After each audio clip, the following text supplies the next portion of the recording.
Good afternoon. Sorry to interrupt your discussions, but we're going to move into our program for this afternoon. I'm George McCarthy, better known as Mac. I'm the president of the Lincoln Institute, and I'm really glad to welcome you here for another of our Lincoln lectures. One of the things that I've been doing lately is trying to explain to the unwashed what land policy is, because very often a lot of our employees get stuck at Thanksgiving by their Aunt Mabel, who asks them, "What do you do?" And when they say, "We work on land policy," they usually get the blank stare.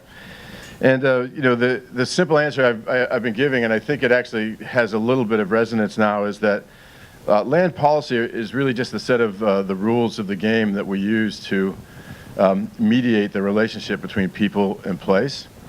And mediating that relationship between people and place is something that's really important, because very often we have to find ways to overcome individual ambitions, individual agendas, and individual kinds of emotional connections to place and land, to be able to navigate to better outcomes, better social and general outcomes for people, places that we wouldn't get to individually, ways that we overcome what we call the collective action problem, or avoid, the tragedy of the commons. And so, land policy plays an important role, because it's actually very often codified. It's a set of rules that people follow to make us, or to get us to be better than we would be individually. But another thing that kind of mediates the relationship between people and place is design. And lots of people have been working in the design field to talk about how it is that we can find ways to make ourselves better humans by finding ways to interact differently in different places. And really, right here today is kind of where land policy and design kind of collide, because we talk a lot about how the way we conceive of managing ourselves in space sometimes plays out well, and sometimes doesn't play out so well in terms of how we interact with each other. And so, for example, when we decide that we're going to do zoning in cities, and we're going to designate certain areas of the city for specific purposes, so we keep residential separate from commercial, separate from industrial, it might make sense on one level, but it actually has a different effect when we think about how we interact with our lives, because most of us spend lives doing both industry and residency and commercial activity. And it's an open question whether or not we benefit from separating those activities in space or not. It's also, the case that we've found many different ways to move people around in space, sometimes in very rapid fashion, sometimes at thousands or hundreds of miles an hour. And that changes our relationship to space too. And this is something that's been on the mind and in the writing and the teaching of our guest today, Richard Sennett, who's thought a lot about the difference between moving through space and occupying place, and how our sensory apparatus actually adjusts based on how we do those things. His most recent work is called Building and Dwelling, and he poses some real questions about whether or not we need to think very differently about how we organize ourselves in space to really get to better outcomes, like better understanding of people who are different than us, which is kind of an odd notion, isn't it? And in these times we want to build walls and have other people pay for them. But anyway, Richard, he teaches urban studies at the London School of Economics. He lectures at Harvard University. He's a senior fellow at Columbia University's Center for Capitalism and Society, and he's had a long career at New York University, so he's definitely trod those academic ranks.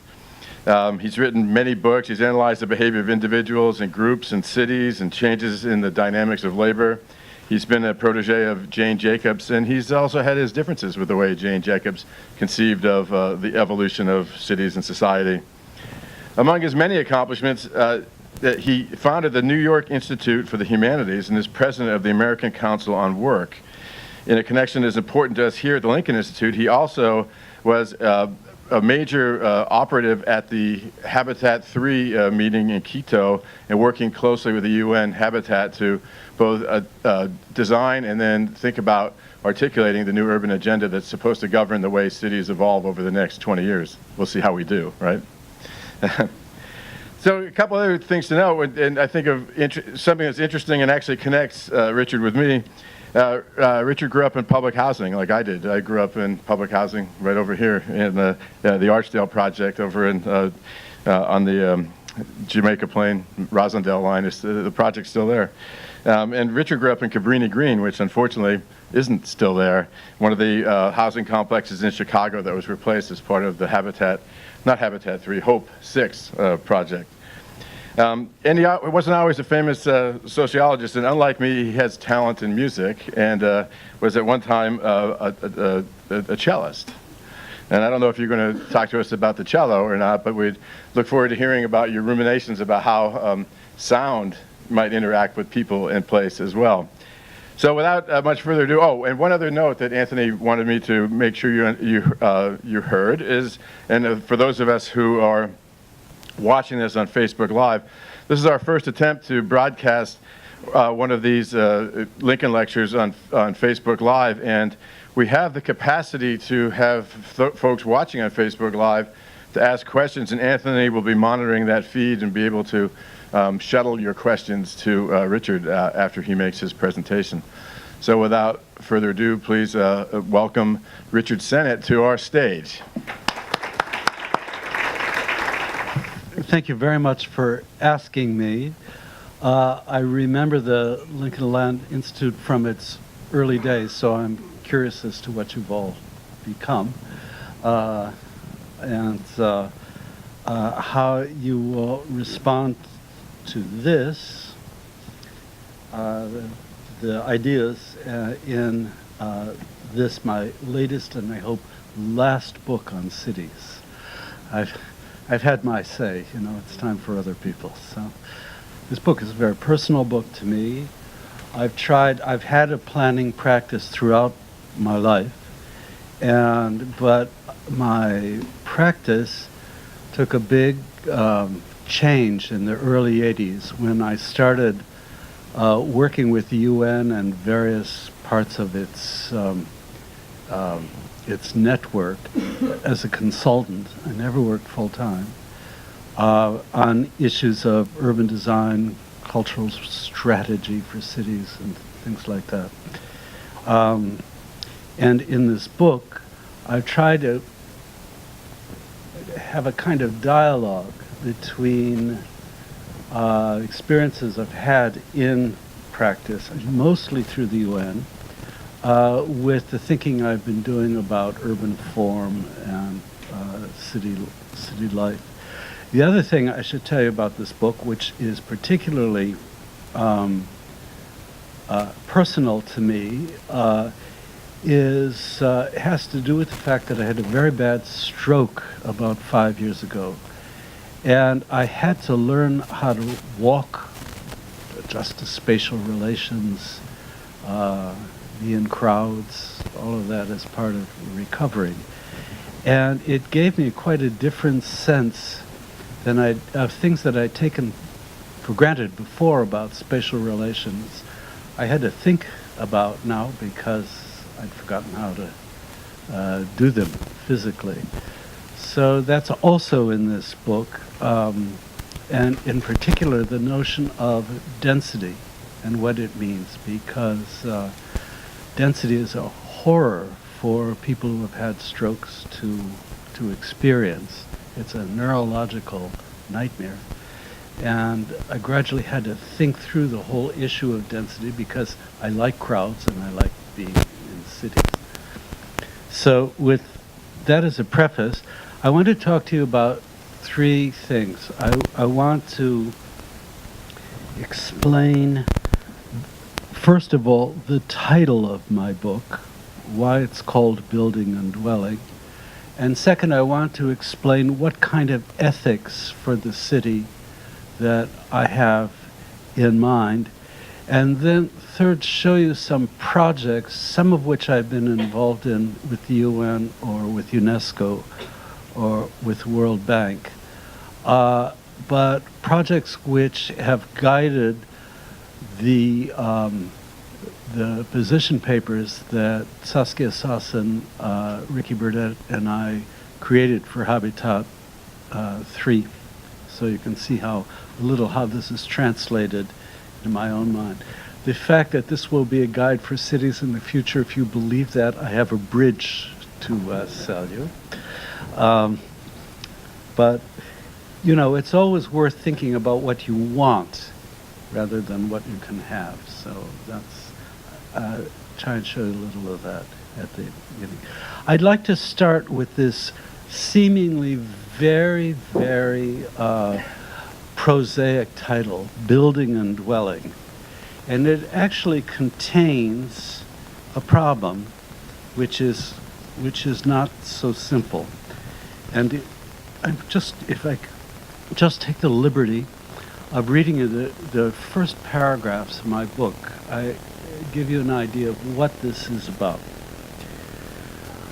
In early Christianity, city stood for two cities, the city of God and the city of man. St. Augustine used the city as a metaphor of God's design of faith, but the ancient reader of St. Augustine, who wandered the alleys, markets, and forums of Rome, would get no hint of how God worked as a city planner. And even as this Christian metaphor waned, the idea persisted that city meant two different things. One, a physical place, the other, a mentality compiled from perceptions, beliefs, and behaviors. The French language first came to sort out this distinction by using two different words, ville and cité. Initially, these named just big and small. Ville referred to the overall city, whereas cité designated a particular place. But sometime in the 16th century, the cité came to mean the character of life in a neighborhood, the feelings people harbored about neighbors and strangers, and their attachments to place. This old distinction has faded today, at least in France. A cité now most often refers to those grim locales on the edges of cities which warehouse the poor. The older usage is worth reviving, though, because it describes a basic distinction. The built environment is one thing, and how people dwell in it is another. Today in New York, this is a joke only New Yorkers get, but I'll repeat it to you anyhow. Today in New York, traffic jams at the poorly designed tunnels belong to the ville, whereas the rat race driving so many New Yorkers to the tunnels at dawn belongs to the cité. As I say, it's only a joke that works in New York. Now, what I want to say to you about this is that it seems the common sense is that the ville should follow the cité. We should build places according to the way people want to live. That's the common sense of how we think about this. I think that's wrong. I think it's a much more complex relationship than that. And I'll tell you from my own planning practice why I think that's the case. The first planning job I had was in Boston, working on the racial integration of Boston schools in the 60s. And as you know, there were a lot of efforts to bus black pupils into white working class sections of Boston, actually near where you grew up. To do busing, you need to have buses. And the planning problem was where to park these buses in which these black children would be brought into places like South Boston and Charleston. The community, white mostly working class, resisted, ostensibly because they wanted green space rather than hard parking lots. But the subtext of it was, if they can't park here, they can't go here. And so it was really an argument over sort of racial integration. mounted it one way in a different kind of context about hard surface versus green surface. I'm very happy to say that my bosses in Boston refused class guilt. They kept on with this project. It was quite occasionally violent and so on. You know, my bosses stuck to their guns about this. And it raises a kind of basic issue that many of the things that people want are unjust. They want gated communities, which is now one of the most popular forms of building in the entire world. They don't want to live with people who have got a different economic profile than themselves. They want closure rather than openness. And under those conditions, a planner should resist in the name of justice. So there's a kind of conflict built in this between justice and community. Those two words, a potential conflict. And when people say, oh, you know, these terrible capitalists, you know, they should build what the people want, that's half true. I'm sure there are terrible capitalists. I believe all of that. But the issue isn't so simple as reconciling building and dwelling. And sometimes we have to look at ways of building which are just, which are things people don't want. So that's where the title of this comes in. In technical jargon, this is a systematic asymmetry. That is, an asymmetry between these two appears again and again. Of course, in my planning practice, I've seen it in India, I've seen it in China, and certainly in Latin America. I've worked a lot in Sao Paulo. So the question is, how will you work that relationship out?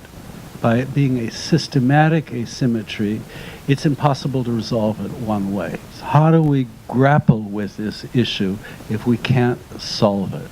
My answer has a simple tag, which is that one way to engage this issue rather than run away from it is to think about the construction of open cities. And I'm going to explain to you a little what I mean by that. Again, I'll give you a concrete example. For a long time in Boston, in Cambridge, I taught planning and design at MIT, and my office was next to the Media Lab, which was just getting started in the 80s and late 80s and 90s.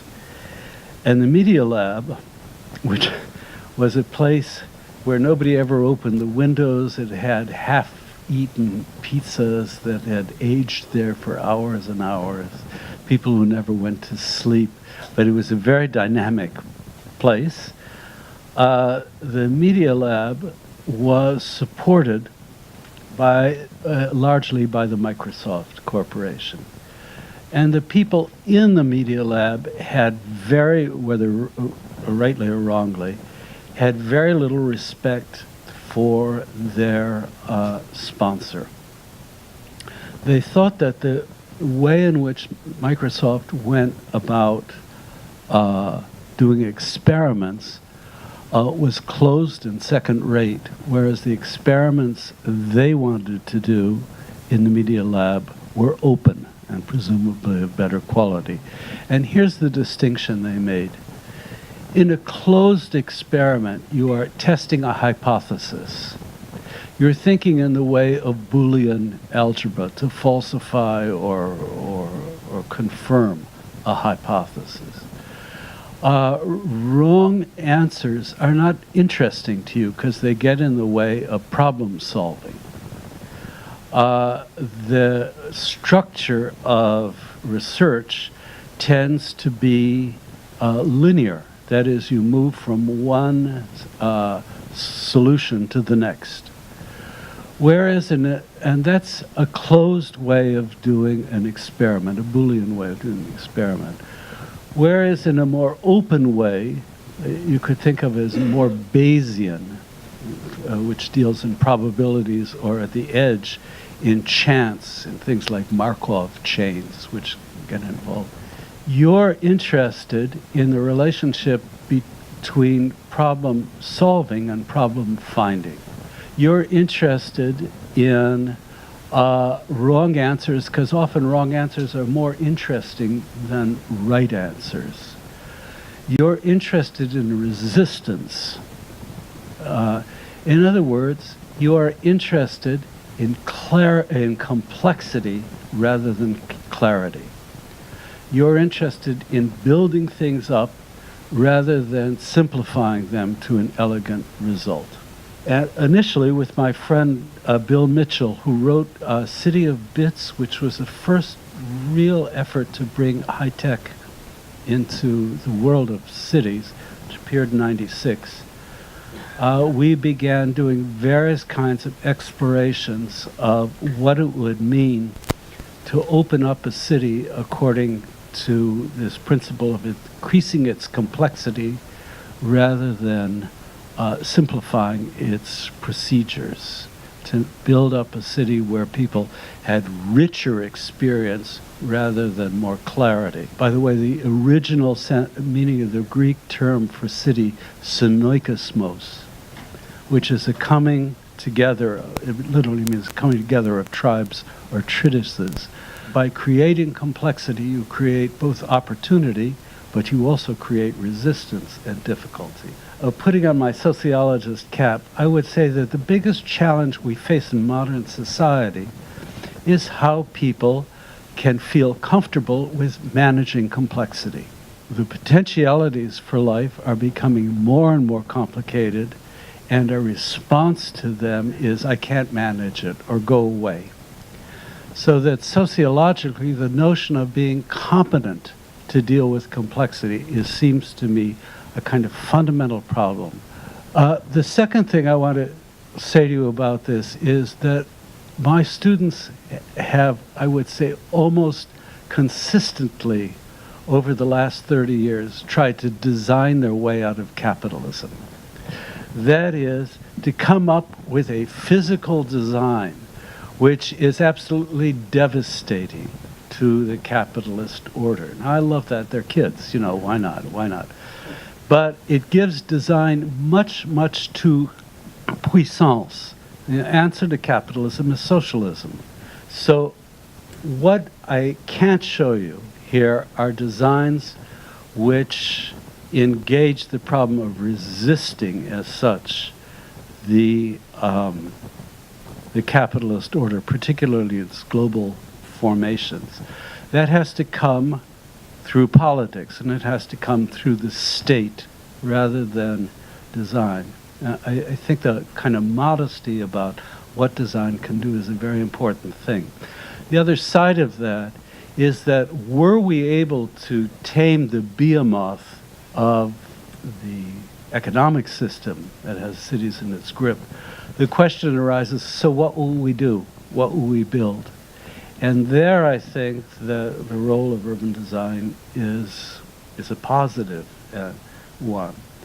And the last caveat I'd put about this may seem to you very perverse, which is most of what I'm going to show you are about physical spaces, not spaces for discourse. I learned from very early as a planner, and any of you who've done planning will know it as well, that the level of verbal bullshit in planning is very high.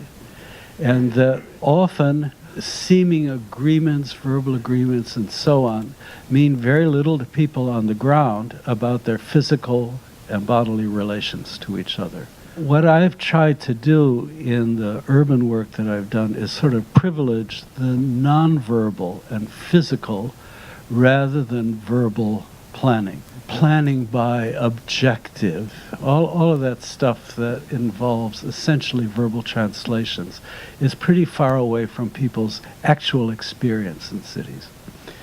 So with all of that said, I first want to show you Nehru Place is in South Delhi. It actually was built as a parking lot subterranean parking garage, 2.5 stories, below ground, and this was its roof. And originally, these were meant to be government offices. As you can see, the roof has now been occupied by a group of people. The government bureaucrats have fled, and on the side are a huge number of tech startups, computer repair shops, and the like. This is the Silicon Alley, in other words, of Delhi. It's an open place for many reasons. One is that many of the people who work here shop and eat here, that the relation between the sides and the roof is a very open one. As I say, this was meant to be an empty space. It's now occupied by people selling gray area electronics. That is illegal electronics which people haven't paid the tax, or electronics which, as it were, have fell off the back of the truck. Intermixed with this essentially informal gray area market are people selling saris and food. It is one of the few places in Delhi in which physical mixture between Muslims and Hindus is a daily experience, and the sellers of these electronic goods are both Muslim and Hindu. The sales counters on which things are sold are kind of overturned boxes, and that's people's office. This is an exceptionally peaceful part of the city. It is a real mixed space, but the point about it is nobody planned this to happen, this open space. It evolved, it arose. And the problematic for me is, rather than trusting to just the sort of to nature, as it were, to create open spaces like this, what could we do in design to make things like this operate?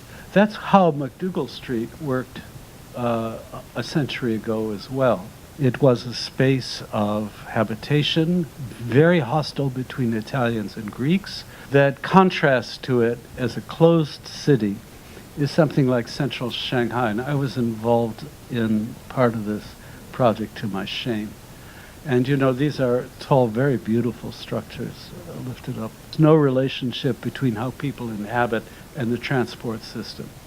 And what we're now trying to do is figure out how in the world we are, because there's lots of valuable land, speaking of land, underneath those highways, but it's unusable given the way it's designed. So that's a kind of closure which is a functional closure. Oh, this is a horrible project of the World Bank. This is a mess we made in Shanghai. The shikumen are a kind of courtyard form that housed a lot of official working class Chinese, and the city evacuated them and gentrified it. So this is now a World Heritage Site. It's got World Heritage Site status. But missing in this World Heritage Site are the people who were supposed to be there. So that's a way of moving from open to closed. One of these sources of closure is embodied by the Plan Voisin, 1924-1925, which grades flat the Marais in Paris and puts on these towers. The ground plane is only for transport. People live up above them and so on. In systems terms, what's wrong with this, the reason it's closed, and I must say the towers themselves, if there were only one, you'd love living there. But the trouble with it is what's called additivity, which is there is no synoikosmos here. The whole never gets to be bigger than the sum of the parts. Corbusier thought you could just add, and all Paris could look like this.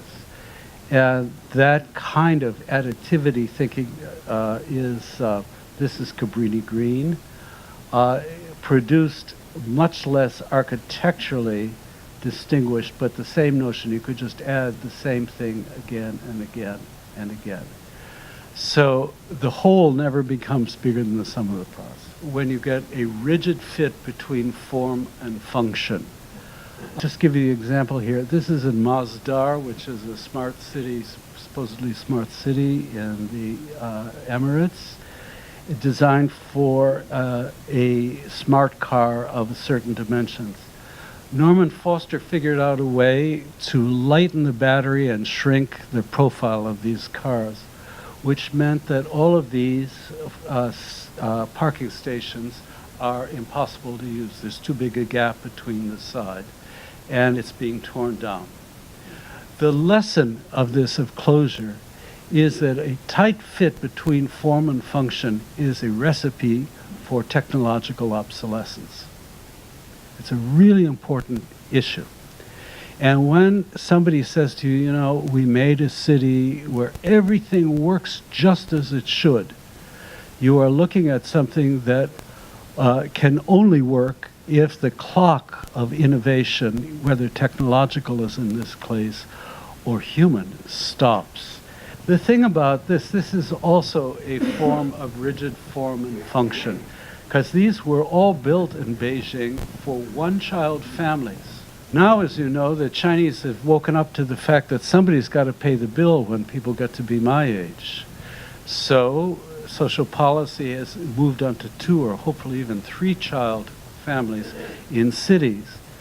But these housing, which I've been all through, is virtually impossible to modify because of the way in which the service stacks and the elevators are set out. So it will be cheaper here as well to just tear this down and make something else. It's a terrible waste, you know? So that's what this seemingly appealing notion of the fit between form and function does. We are interested in 3 issues in my part of Habitat 3. The first is how to make the edges between various places and cities more porous. That is how to break down the idea of this kind of silo effect, both functionally and sociologically and economically. And to do that, we make a distinction between borders and boundaries. A border is like a membrane in the body. It's something that's porous. It's not open in the sense that anything flows in and out. I mean, people try and keep in what's valuable, but they also take in things, what's out.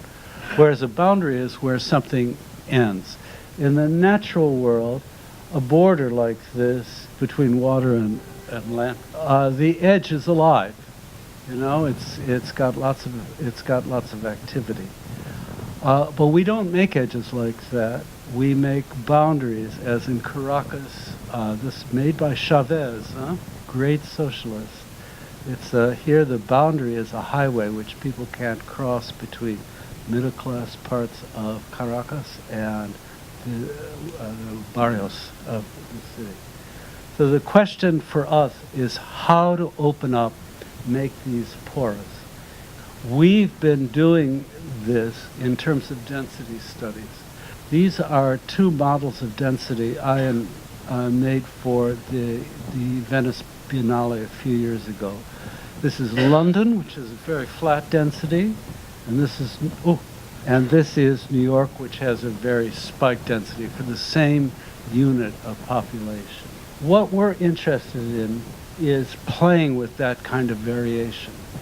So we've been doing lots of studies of taking one density and looking 3 kinds of housing forms to realize it. This is stuff that's in our part of the Habitat documents. This is the classic Corbusier tower. It has a lot of green space around it, but much of it is unused. You know, it's just open land. This is, in the past, a classic way of flattening density, which is row houses, streets, but there's not much open space. This is the kind of thing we're experimenting with. Various ways of building different kinds of housing that opens up usable green space for all its tenants, and how to make it porous at the edges. And the London School of Economics we've been doing this for about 10 years, ever since we built these models for Venice, is how to take the same density, or something we've done this for racially, we've done it in terms of religion, a lot of these models. What is it that creates the most open, given a same density, the same numbers?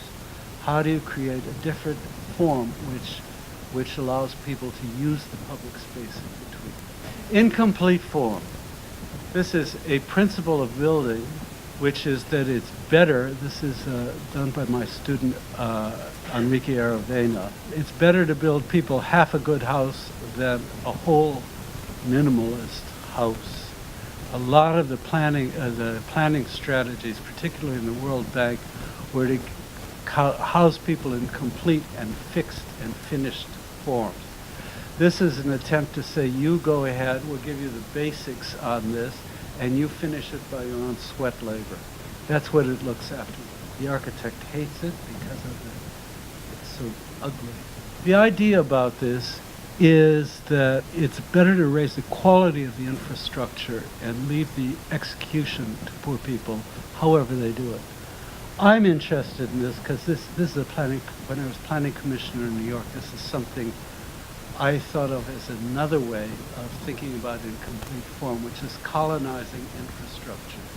This is a project I did which caused me nearly to have a heart attack. This is the underside of the Riverside Viaduct at 125th and West Side Highway. Below it is Columbia University, very white at that time. Here is Harlem, very black at that time. We colonized the form by putting in the Second Fairway supermarket in New York here, which meant that blacks and whites were standing in line together to buy groceries, something they hadn't experienced before. It looks horrible, just the way the Aravena project looks horrible. But the point about this is there's lots of incomplete infrastructure like this that can be colonized in cities. It'd be a great project for you to actually find out. We're trying to do this in places like Sao Paulo, which have a lot of abandoned rather than so-called empty space, and colonize them. It would be interesting to do that in other cities as well. Okay, the last thing I want to show you is the dialogue that we've been having with the climate change people in Paris and elsewhere. A dialogue which, thanks to Mike Bloomberg, Americans can still continue to have. We know we both have to adapt to climate change and try and mitigate it. But there is an error that people can make to think that you can build your way out of climate change just the way you can build your way out of capitalism. That's embodied by this Bjarke Ingels proposal, which he had, before it was pulled the plug. It's a necklace, it's a berm. A berm is a big mound of sand. And the idea was to build this kind of huge wall around southern Manhattan. And he nearly got planning permission to do this before wiser heads intervened. But it's a notion that you can make yourself proof against climate change. You can build out of it. Okay. This was a plan done for rebuild by design after Hurricane Sandy in New York. Contrasted to my colleague's design berm proposal for the other side of the Hudson, which works with shifting berms, so that there are things at risk when a big storm hits, and those have to. You want to take the structures back. For instance, in Staten Island, you don't want to rebuild what was there before. But the idea is that the land shifts back and forth. It recovers. It's resilient in the sense that the city, as it were, breathes with climate change. One of the things I've learned about from these climate scientists about climate change is that it is itself an open system. That is, we know what's going to happen in the end, but we don't know the means by which climate change is going to have an effect on cities. For instance, I went to a very interesting meeting about different models for shifts in the Gulf Stream. One of those models means that 70% of the landmass in Boston will be underwater in 100 years. Another model means everything is going to be fine. In other words, the system is indeterminate in that way. It's non-linear. One thing doesn't inevitably lead to the next step, even though the outcome is closed. And working with that kind of indeterminacy is a big issue for both climate scientists and urbanists. It's in part a question of modeling, like this very beautiful model, which you'll see in our book, of these 5 different ways the Gulf Stream could shift.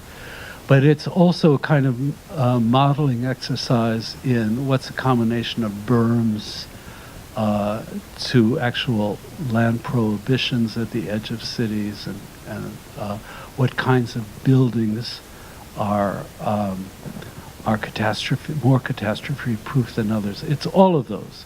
We need both mitigation and adaptation.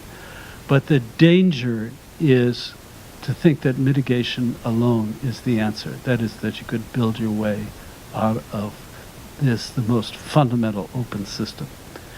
So those are the kinds of projects that that I've been working on. Those are not buses. This is the Festival of Diwali. I mean, the word organic is an interesting one on this. If it were truly organic, it would be happening everywhere and at all times. It's a set of accidents. The government offices stood empty for 3 years when they went to better offices, air-conditioned offices. So they were squatted, you know. So, you know, it's the set of chance. There are some elements that are predictable, which is that any open space like this is going to be squatted by pavement dwellers. But there are some aspects of this which are quite particular to it. I'm just saying that when we use the word organic growth about this, it suggests that this will inevitably happen unless the big bag capitalists get in the way. And I don't think that's the case. Well, I mean, it didn't get planned this way. Absolutely. Yes, yeah. I know what you mean. I know exactly what you mean. Yes, that's correct. It didn't get planned like this. And does the government get any money for the people that are squatted in that building? I mean, is there any income for this, or is it basically a loss to the government? It is a loss. I mean, the problem is that you know it's an informal market. That is, it's a market in stolen goods out on the plain. So that already means that nobody is paying their taxes on a box of stolen iPhones, I assume. So yes, this is a loss. This is something standing outside the government. Can you just repeat the question? Yeah, this is a question about the differences I have had with Jane Jacobs. Look, she was a friend. She was an immense influence on me. I think the differences are that the proposal she has for making urban communities work in the Western context don't work in the context of places that are growing rapidly with massive numbers of people. You can't put in an electric infrastructure by building up from the community. You need a design for a whole structure. She believed in what she called slow capital.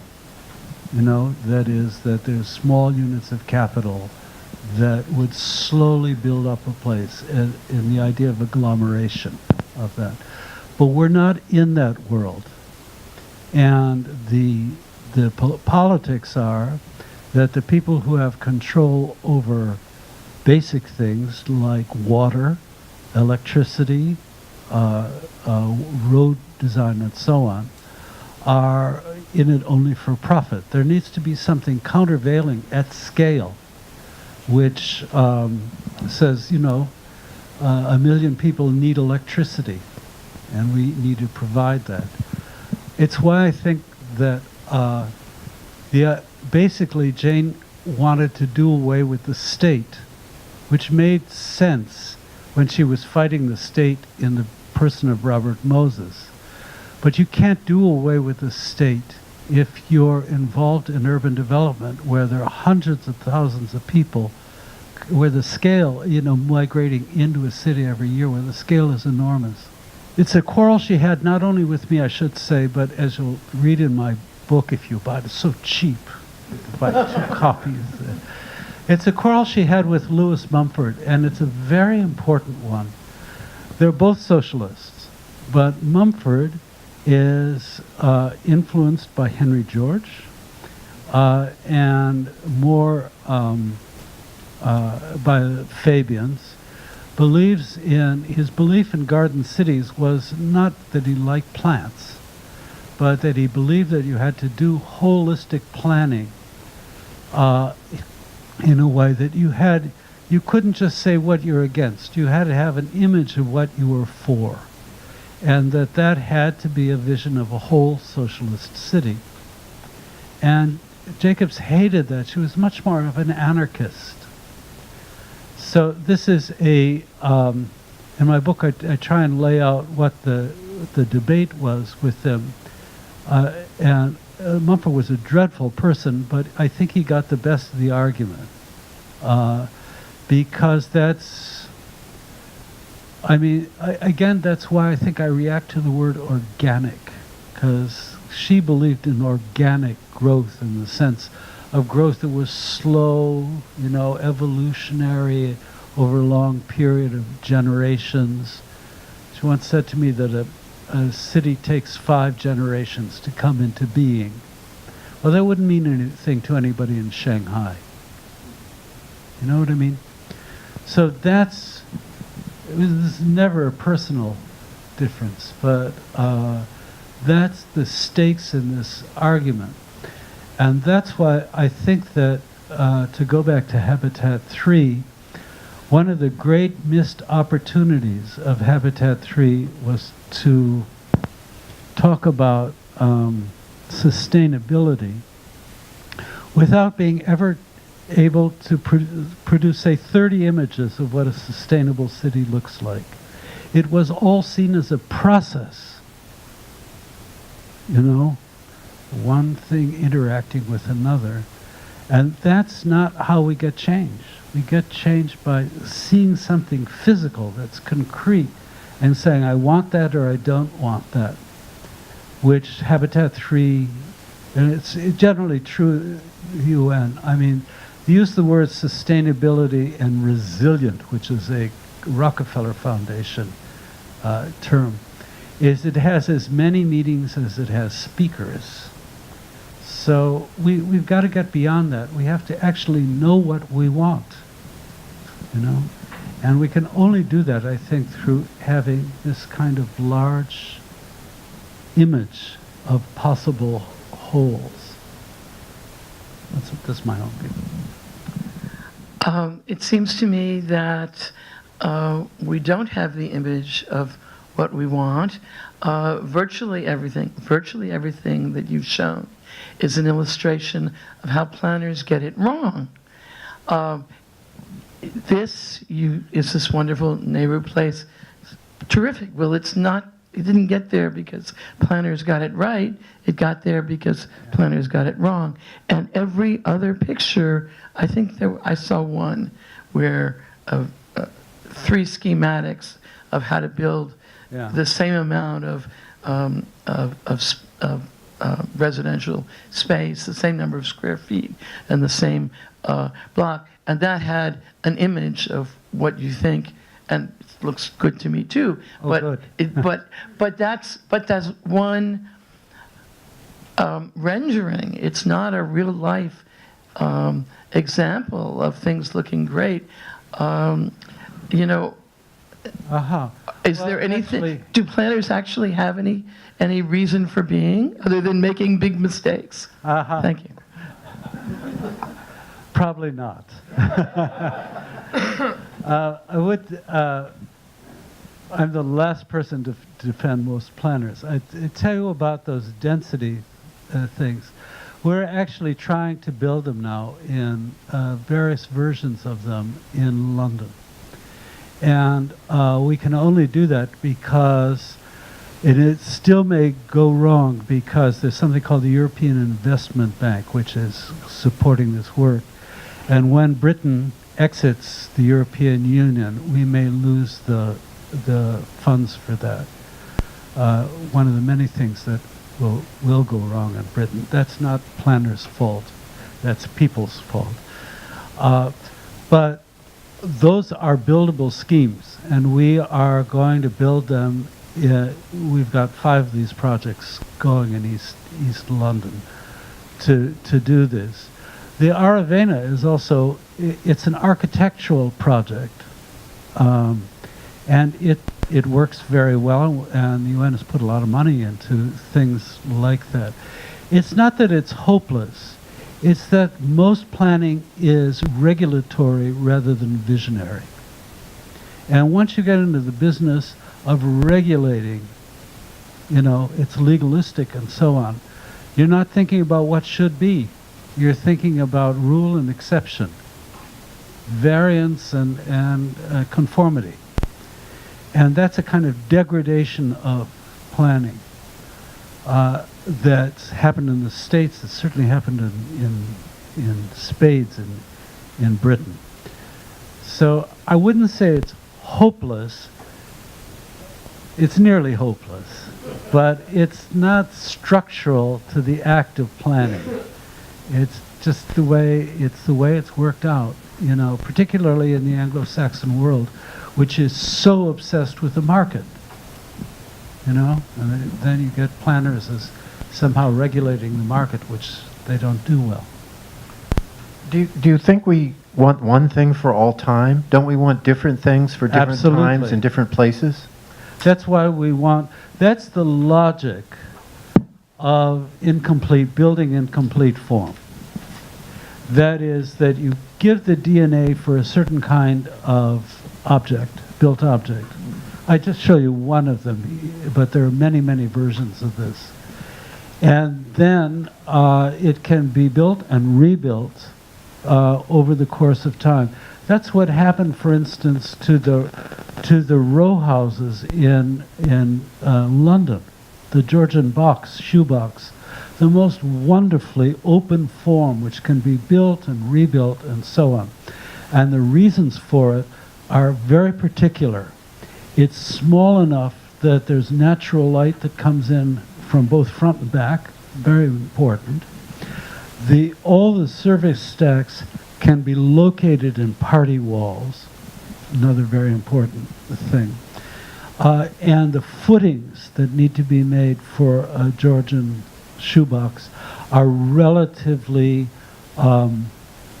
shallow, which means that the weights and distribution of interior load-bearing wall spaces can be fairly flexible, because you don't have a lot of weight pressing down on one pier. I'm talking here about building.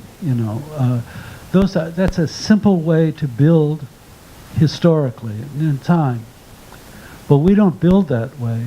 A great problem for me on the Planning Commission was that when Wall Street wanted to was depopulating, the businesses back offices were leaving Wall Street, and we wanted to convert those office buildings into apartments. They were built in a rigid way. Well, we couldn't do it. We had the same problem the Chinese had.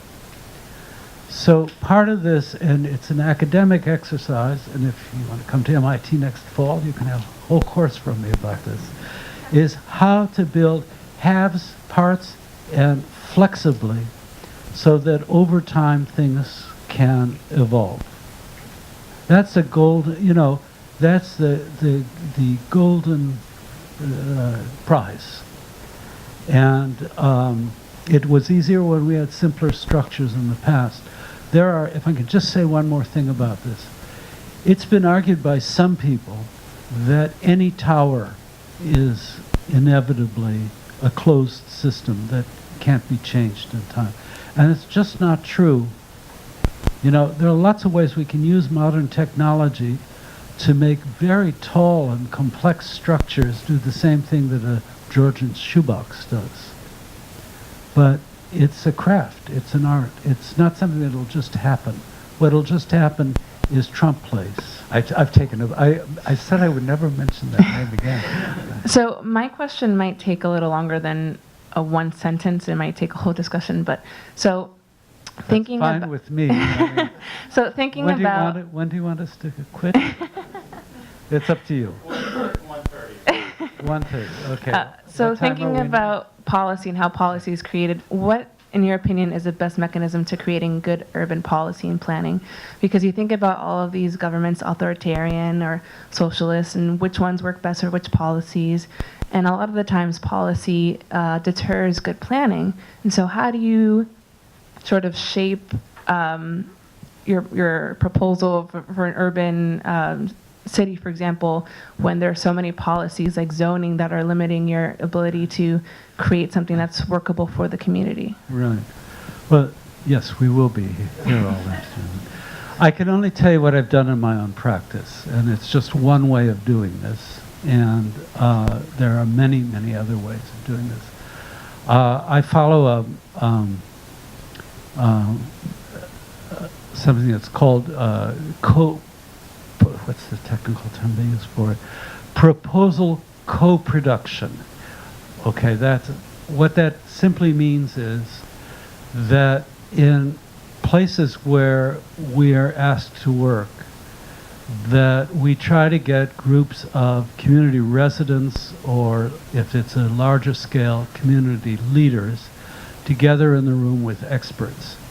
And what the experts do is, this is what I did in Beirut in the 90s, is build models of 3 or 4 possible ways to deal with a problem. There we had the problem of rebuilding schools after this 14-year civil war. We made these models there.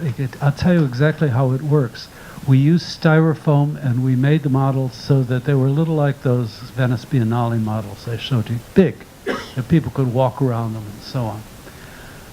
Each proposition of what kind of school to build had its pluses and minuses, which we tried to explain to people if they didn't see it themselves, and then we left the room. So the notion about which proposal people would adopt, which model, was up to them, not up to us. We could tell people things about problems and prospects for each model they wouldn't have the education to know, but ultimately it was theirs to use. And that's, I guess that's what it's labeled. In chapter 9 of my book, I try and explain how to do this. The most important thing about this is to leave the room. Give people a sense of what's possible and then go away. Rather than say, this is the best plan.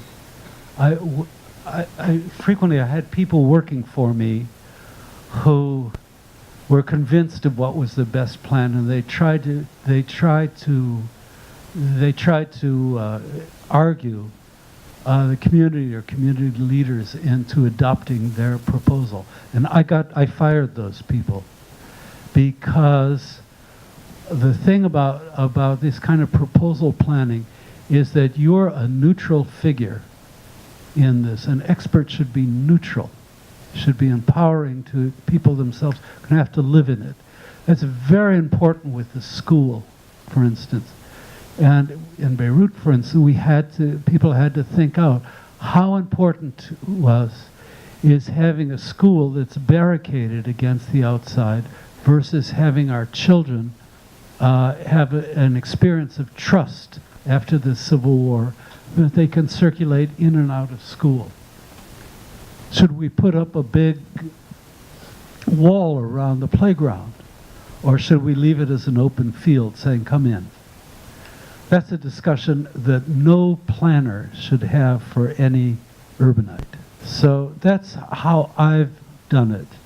It works much better with small projects than big projects, obviously, because you've got people directly on the ground who are doing it rather than representatives, which always gets you into something else. Thank you for your comments. Just going back to the question about regulation. Oh, yeah. You are the Lincoln Land Institute. Well, somebody who dealt with the Cambridge zoning ordinance for way too many years. Oh. It's not unusual in Massachusetts for the zoning ordinance to essentially not allow the vast majority of properties Right. to be, for anything to be done with them. Yeah. So I've had this idea of, and based on your comments, the idea is porous regulation, where your zoning would have to, basically most of your city would have to be allowed to be rebuilt under your zoning. So only, say, 5% of the properties could be non-conforming at any given time. Right. And if you change the zoning to downzone one place, you'd have to upzone someplace else. Is that, I mean, I understand the public has problems with that, but is an idea like that something that could get you closer to using, because we're not going to eliminate zoning. I mean, Right. I went to planning school. I didn't like zoning when I was in planning school, and Yeah, that was I know. 35 years ago. So, Well, let me ask you this. I think my own sense, I have not worked with zoning in the U.S. And it's a very different, it's a very different thing in a place like India because it's who's got the most money. That's what the zoning, FAR ratios, for instance, can be traded almost in the market. But let me ask you this. One thing that always seemed to me as a way of stabilizing American urban communities would be to have commercial rent controls. So that what you don't get is this kind of flipping where you rezone something and suddenly landlords have raised the commercial rents where they can, destroyed local businesses on the hope that some Starbucks will come in and pay a larger rent. That is a way of, I don't know, I'm really asking a question. yeah. If we had a really effective system of regulating the market through things like commercial rent controls, if we could regulate the market, would the speed at which the market changed be a kind of artifact of that? Because as I understand it, let me ask one other thing about it. As I understand it, in American zoning, it's the market transaction potential which is effectively driving the zoning. That is, you wouldn't rezone a place where there was no possibility of profit. Is that true or not? I'm really out of my depth Yeah, here, but I'm yeah. asking you this. Yeah, my experience in Cambridge, Boston, Somerville, sort of this part of the world, is that the limited use of properties is often the thing that makes it possible for those with deeper pockets to essentially leave a space empty until, because it's not economic to rent, and then eventually you go, once the place people are tired of looking at the empty space, and then you get the zoning change so you can build what you want, where the lack of flexibility has actually created the problem. An example, my favorite Board of Zoning Appeals hearing notices I ever read, there is a place just on the other side of Harvard Square that is now a Belgian waffle place. For years, it was a Russian restaurant that sold blinis. Then it was a creperie, and it became a Belgian waffle place. Each of those changes required a variance through the Board of Zoning Appeals because there wasn't supposed to be a restaurant there. Now, my smart aleck comment has been Cambridge is the only place in the world where putting dimples in pancake batter requires a zoning variance. But, and each place was more expensive, more, all of those things changed because of that 6 to 8 to 10 months of the place being empty while you're going through the BZA process to get approval, and then you do your build out, and then you open. Where if it had just been zoned for commercial use that included a restaurant, could have turned over overnight. So I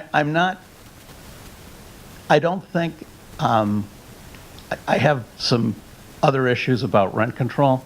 And the other issue that we have in Massachusetts is that the property tax is what pays for, basically everything at the municipal level. So if you control rents, then you control property taxes on certain property, and then, So, Well, but anyway. this But that- isn't really my bailiwick. Yeah. Because I'm a Yeah. designer. But I understand it. I mean, the biggest zoning problem that you have in a place like Sao Paulo is at a much lower level, which is you build a shack, the shack becomes a cinder block house, you add a second story, and then when there's something of value, you don't own it, And there the zoning, I guess it's not a question of zoning, it's just how do you actually get ownership over a place that has been abandoned until you made something of it, and which is a completely different kind of problem. I have to say about this, people have said to me, well, you must think that all the planning work you did here is within this very privileged zone compared to what people are doing in the problems people are facing in the developing world. I don't feel that, but I feel it's got a completely different configuration, which is a kind of dispossession of power, which is much more difficult to confront because it's got all these filters of law in it, which you don't in Beijing. The quality of people's lives depends on whether they have an urban passport or not. That's not something zoning is going to do anything about. If you don't have an urban passport, you don't get to live in one of those houses. In that sense, it's not a continuity. Anyhow, it is 1:30, and I see that you've gotten up, and God forbid we should run over time. So let me thank you for being such an attentive audience, and I hope you read the book.